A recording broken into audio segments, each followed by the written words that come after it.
Salut les amis, comment ça va? Bon, on se retrouve aujourd'hui pour une toute nouvelle série de vidéos qui va concerner en fait le deux roues. Et là notamment nous avons un joli pit bike. Donc c'est un YCF Biggie, un 190 cm3. Son propriétaire fait des courses avec. Autant te dire que ça fait 4 ans qu'il l'a. Et quand tu vois la propreté de la machine, tu peux me croire que il la kiffe un petit peu, sa bécane.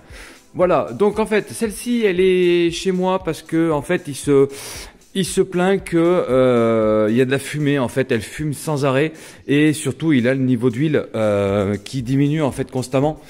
Alors regarde, pour t'expliquer rapidement, en fait ici là, tu as une petite bulle là qui est là. Et en fait, chaque fois qu'il la remplit pour faire le niveau d'huile, en l'espace de 2 heures, en fait c'est vide. Voilà, donc le moteur consomme de l'huile.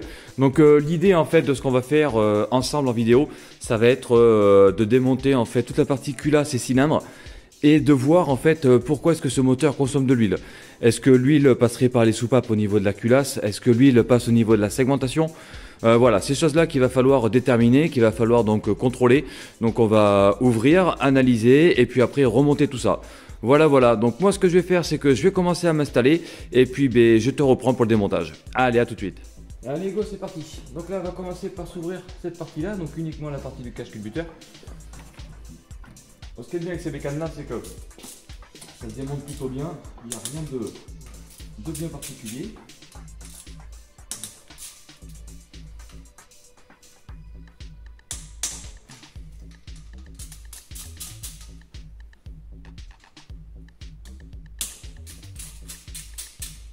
Déjà, tout a l'air correctement serré déjà, ce qui est pas mal. C'est bien plutôt une bonne chose.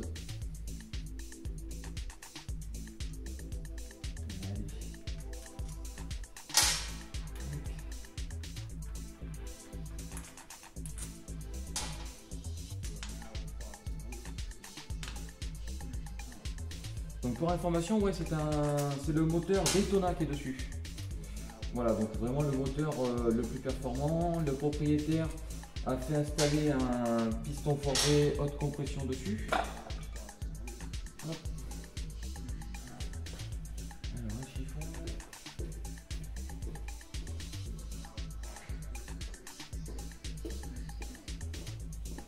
Donc là, comme tu peux le voir, hein, c'est le petit cache-culbuteur. On va nettoyer un petit peu. C'est pour contrôler le joint. Bon, le joint lui il est complètement à plat, hein, donc lui il va pouvoir être changé le joint. Je vais poser ça là. Ok. Alors ensuite, là on va essayer de s'assurer qu'il n'y ait pas de dégâts apparents. Hein. Bon, en tout cas, ça n'a pas l'air. Ça n'a vraiment pas l'air. Ouais, ok. Ça marche. Alors.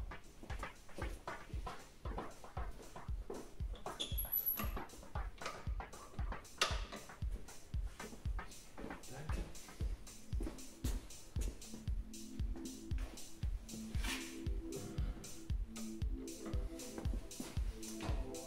L'idée pour moi, je vais essayer de choper le point Moreau avant de démonter.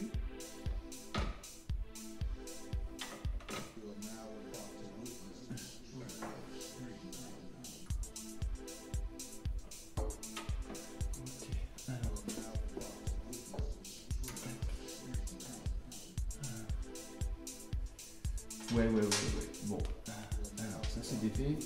Là maintenant ce qu'on va faire, c'est qu'on va défaire la partie pot d'échappement, on va défaire la partie carburateur. Donc là rien de bien compliqué, hein. En dessous il y a 2 vis à défaire, au-dessus il y a 2 vis à défaire. Après ce qu'on va faire, c'est qu'on va se caler en fait la partie distribution pour être sûr que le piston soit bien au point Moreau et que tout soit sur nos repères avant de tout démonter. Ok? Donc je vais m'occuper de tout ça et puis je te reprends juste après. Alors, en fait ce que j'ai fait, c'est que j'ai démonté le carter donc qui était ici, là, qui est maintenu par 3 vis. Je me suis fait également un tout petit repère, là ici comme tu peux le voir.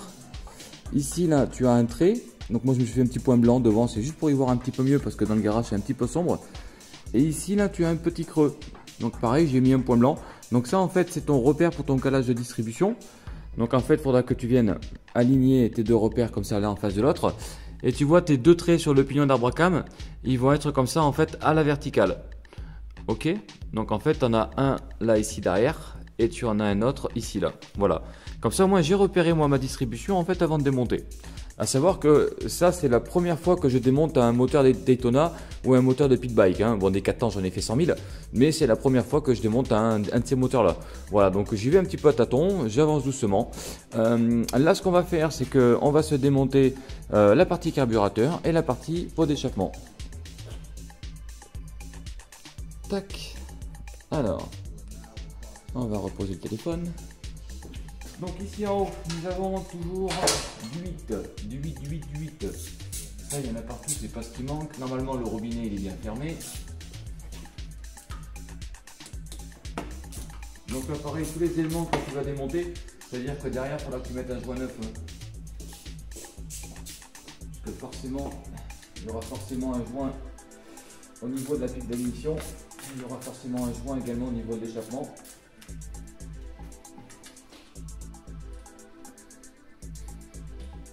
Bon, après, le plus intéressant, ce sera effectivement de voir, une fois la culasse enlevée, ce sera de voir l'état global de tout ça. Ce sera vraiment le plus intéressant. Et surtout d'essayer de comprendre pourquoi est-ce qu'on a cette consommation d'huile.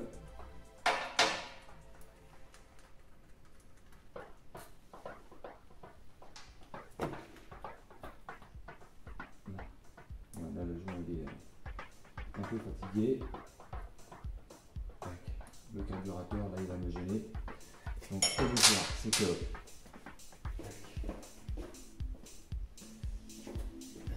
là, en fait, ce que je vais faire, c'est que je vais mettre une pince, en fait, ici, là, une pince à clamper, et je vais défaire, je vais descendre la roue d'essence. Donc, une pince à clamper, en fait, ça te permet de pincer les durites. Voilà, pour éviter d'avoir de l'essence après qui coule partout. Donc, pour ça, tu pinces ta durite, et tu es normalement à peu près tranquille. Tac. Alors ensuite, on va faire sauter gentiment cette durite d'essence, espérant qu'elle ne soit pas grippée sur le carbu. Non, ça va. La durite elle n'a même pas durci, rien. Hop. Voilà. Ensuite, on a le tuyau d'évacuation de trop-plein qui est en dessous, qu'il va falloir faire. Ouais. Voilà. Et oh là là, bazar. Un bel chapeau, je peux te dire qu'il est bien serré. Hein. Voilà. Comme ça, en fait, l'idée, c'est d'enlever carrément le carburateur. Voilà. Je vais mettre à tout l'autre côté, histoire que ne me gêne pas de ce côté-là. Hop. Voilà, comme ça tu vois le carburateur, il n'y a pas grand chose à défaire, tu peux directement l'enlever et tu es plutôt tranquille. Allez, on va mettre ça sur la table d'opération. Voilà. Ok, donc là toute la partie admission en fait est défaite. Je vais enlever le joint délicatement, que je vais venir poser avec ces copines de vis.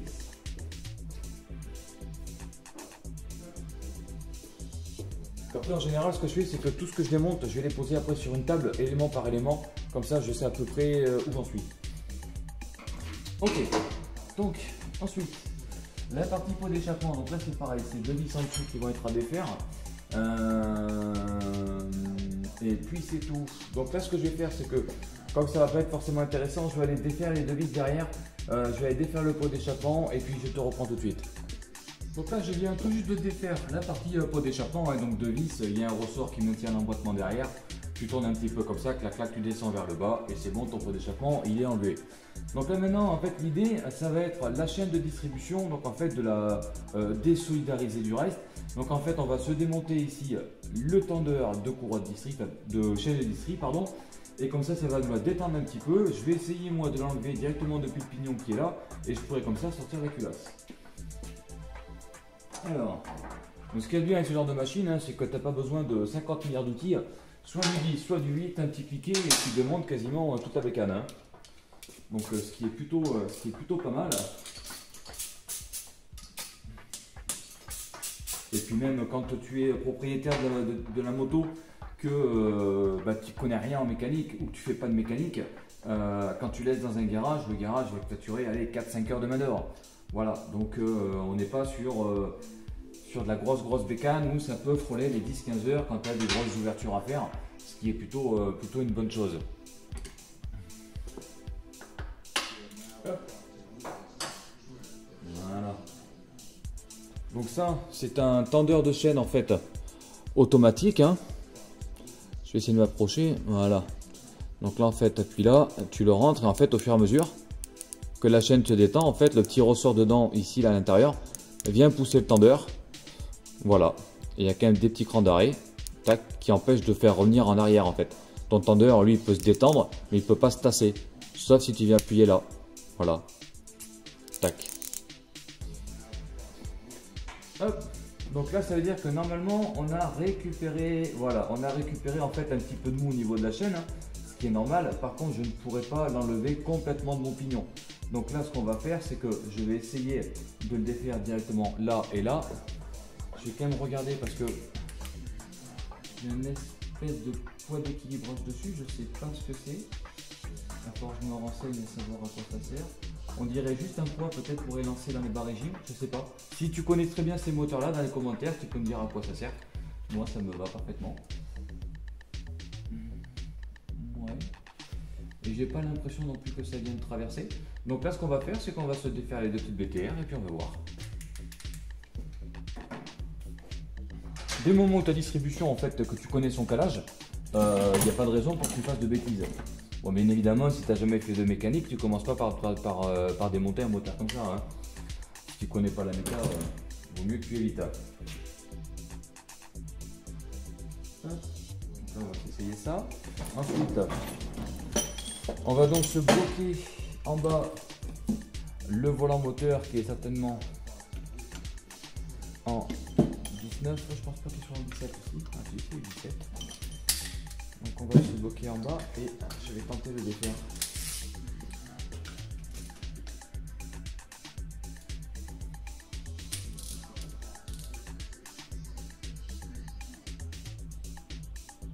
Ah oui, c'est-à-dire qu'on est bien serré.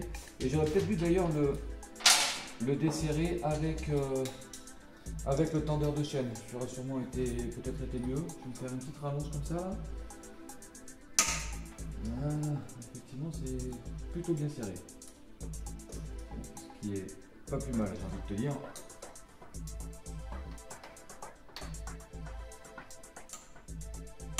Voilà.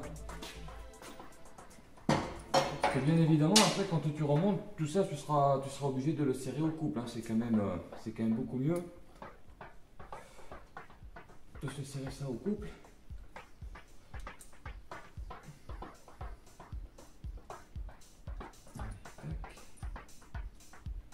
Donc là effectivement j'ai toute cette partie là qui s'enlève.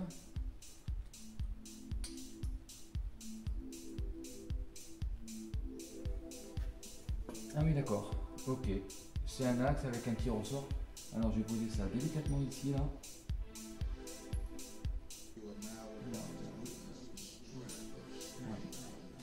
Là, il faudra que je regarde après. Ok. Donc là ce qu'on va faire c'est que voilà. On s'enlève le pignon de l'arbre à câble. Voilà.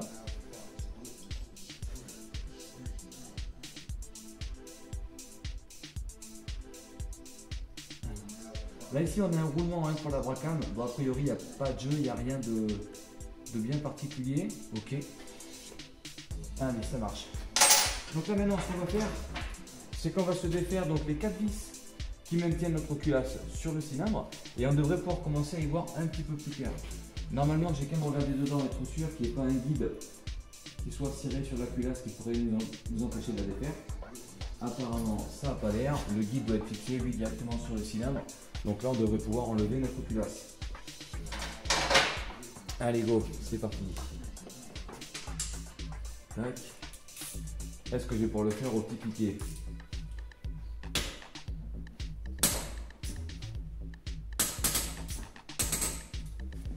Ouais.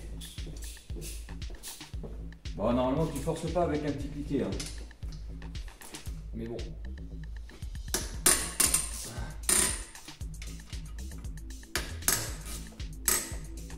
Donc là en fait ce que je fais c'est que je desserre délicatement en fait en croix. J'ai toujours fait comme ça. Là. Voilà. Et je viens en fait desserrer gentiment. Voilà. En fait l'idée c'est de ne pas les desserrer complètement un par un. C'est tu les desserres tout doucement, comme ça on prend un escargot, c'est comme tu veux. Voilà. Hop. Comme ça, ce qu'on fait, c'est qu'on s'enlève la culasse et après on la regarde ensemble. Donc c'est une culasse 4 soupapes. Donc il y a. Hop. Donc c'est une culasse 4 soupapes. Il y a 2 soupapes d'échappement, 2 soupapes d'admission. On est sur quelque chose de assez performant quand même là-dessus. Hein. En plus, ce qui est bien, c'est que c'est du YCF, c'est français.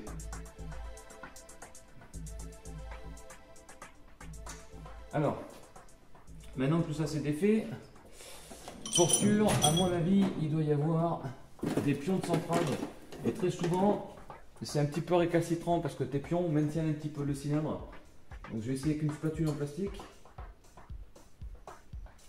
Non, alors attends. Oh, il est mine caché, voyons Thomas.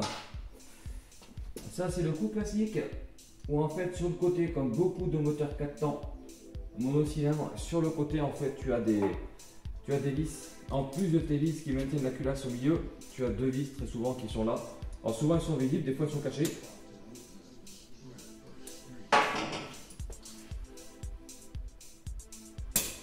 Oh. Putain, risque pas de s'en aller. Hein. Moi je regarde quand même les coupes de serrage, mais ça m'étonne que ce soit serré aussi fort. On est sur une culasse. Hein. En plus c'est que de l'alu. Ça m'étonne que le serrage, que les préconisations soient aussi fortes. Je regarderai. Après c'est peut-être une impression quand je démonte ça avec une clé. C'est peut-être l'impression vu que ma clé n'est pas grande. Du coup on a cette impression que c'est serré fort. On n'a pas beaucoup de bras de levier. Mais j'ai quand même un doute. Bon, je regarderai de toute façon au remontage. De toute façon, on s'en fout un petit peu puisque une fois tout remonté, moi j'appliquerai les vraies coupes de serrage et ce sera peut-être les mêmes. Hein. On verra. Là. Hop. Oh. Oh. Ouais, ok, d'accord. Alors elles sont montées à la patte, hein. Donc je sais pas si d'origine c'est voulu. Il y a une petite rondelle aussi en bas, mais il y a quand même pas mal de pattes. Ce qui me crée en fait une petite résistance pour le démontage. Et là tu vois ma culasse elle a commencé à bouger. Et alors attends, je vais faire quand même quelque chose de un petit peu plus simple. Tac, tac, voilà. Je me fais directement le porte-embout avec un bout BTR. Donc ouais, c'est du BTR de 5 hein, sur le côté là. BTR qu'on appelle aussi clé Allen. Hein.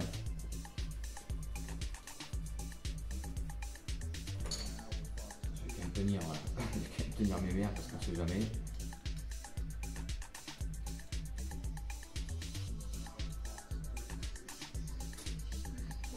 Là. Et là par contre tu vois celle-là je l'enlève, pareil il y a de la pâte, mais j'ai pas l'espèce de petite rondelle qui est venue avec au bout. Donc faut faire que je regarde d'où est-ce qu'elle vient. Et là normalement, voilà. Donc là on a une culasse qui vient doucement mais sûrement. Hop. Voilà. Ce que je vais faire c'est que je vais aller la poser là-bas sur la table. Ouais, tiens, regarde, je peux te montrer rapidement. Donc voilà comment ça se présente en fait à l'intérieur. Pour moi, je sais pas si tu vas voir, tu vois comment ça brille dedans là. Déjà rien que là, pour moi il y a de l'huile qui remonte. Ça pour moi c'est de l'huile en fait qui remonte du bas moteur. Si ça remonte jusque là, c'est qu'à mon avis la segmentation ou le cylindre, il y a un problème quelque part. Donc on va se regarder tout ça. La culasse pour moi déjà elle a l'air bonne, donc pas de souci de ce côté-là. Mais il faut quand même qu'on regarde. Donc je vais la poser et puis on regardera ça ensemble. Allez, tac, on va poser ça.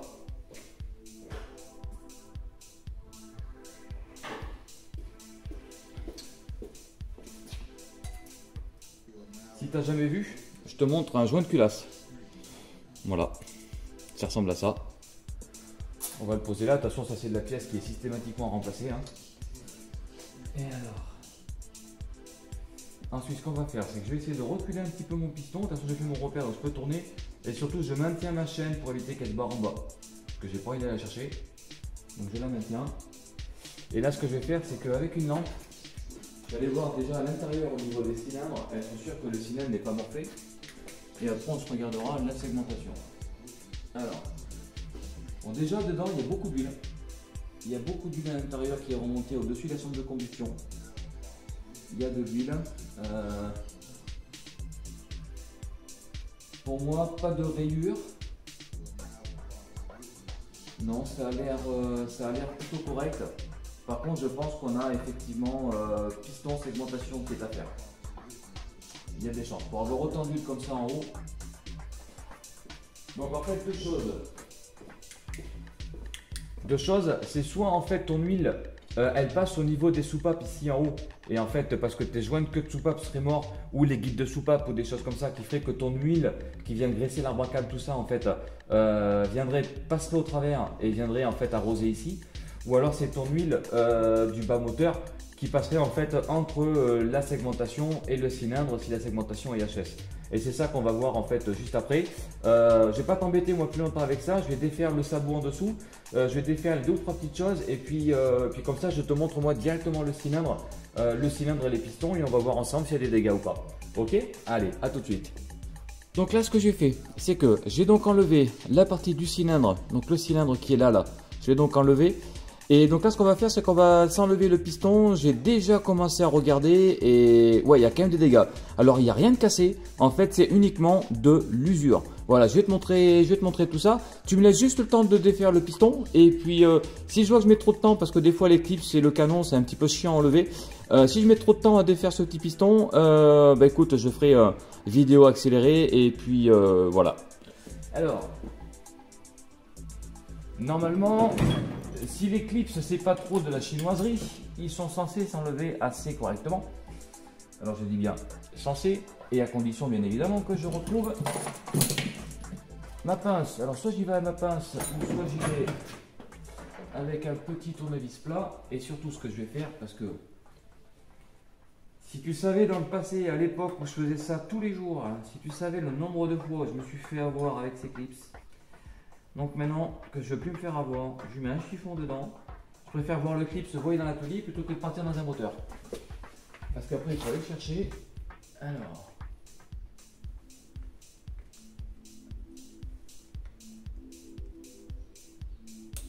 Hop.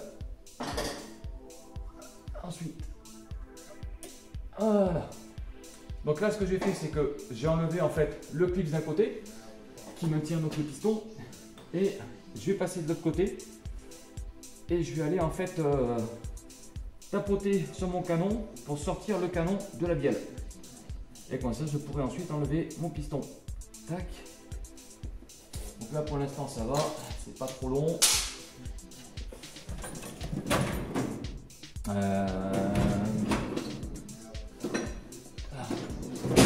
Pour ça tu prends un petit marteau. On peut juste tapoter dessus, hein, pas la peine d'y aller comme un sourd.